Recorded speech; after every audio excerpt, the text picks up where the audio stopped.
In an essay on the Medium website titled Rose-Colored Glasses, actor and cosplayer Chloe Dykstra described a harrowing campaign of abuse by an ex-boyfriend, who she did not name, but with details in the essay pointing to her former boyfriend Chris Hardwick as the abuser. The host of AMC's Talking Dead issued a statement Friday denying the claims. Dykstra describes how the unnamed ex soon established a system of rules for her, restricting her social interaction and isolating her from family and friends. She also alleges that he frequently sexually assaulted her. The stress of the relationship led her to frequently consider suicide and to develop anorexia, at one point dropping 15 pounds in 1 week. After 3 years of emotional abuse, she told the ex she was ending the relationship, and he responded by pressuring companies into blacklisting her. He made calls to several companies I received regular work from to get me fired by threatening to never work with them. He succeeded. I was blacklisted, she wrote. Why do people think it's Hardwick? Several details in Dykstra's essay led readers to suggest Hardwick was the abusive ex. In the essay, Dykstra says the abusive ex was almost 20 years older than her. She is 29 and Hardwick is 46. During the course of the relationship, she says, he went from being a mildly successful podcaster to a powerhouse CEO of his own company, which recalls Hardwick's own career path. Finally, she writes that she ended the relationship when she was 25. 4 years ago, Dykstra and Hardwick announced their split in 2014. Who is Chris Hardwick? In 2010, Hardwick started the Nerdist podcast, and built it into entertainment network Nerdist Industries. In 2012, the group was sold to Legendary Entertainment. He recently parted ways with Legendary to launch the ID10T podcast.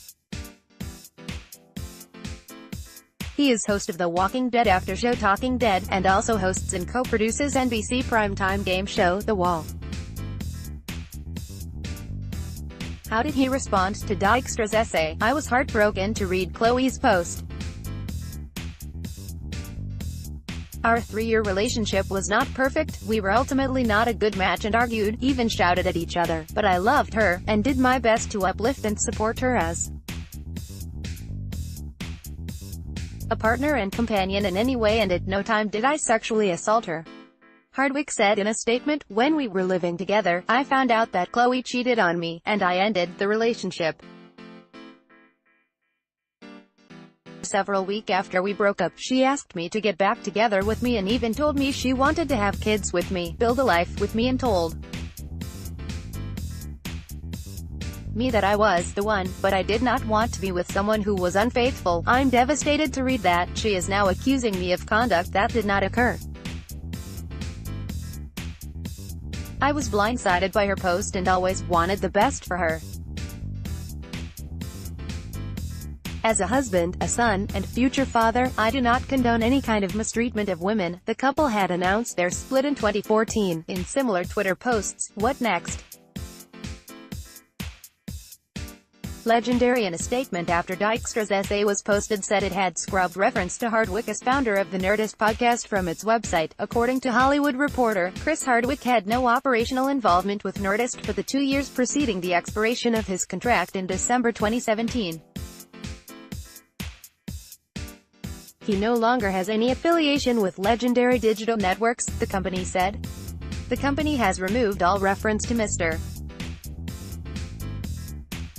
Hardwick, even as the original founder of Nerdist, pending further investigation. Dykstra also moved to defend the company in a tweet Friday. Before I take my break, I do want to address something the company he founded. As I understand it, the person has not been associated with that company for several years, and I hope that they will not suffer as a result of my essay. Be kind to them, they are good people. Hardwick is now married to model Lydia Hurst.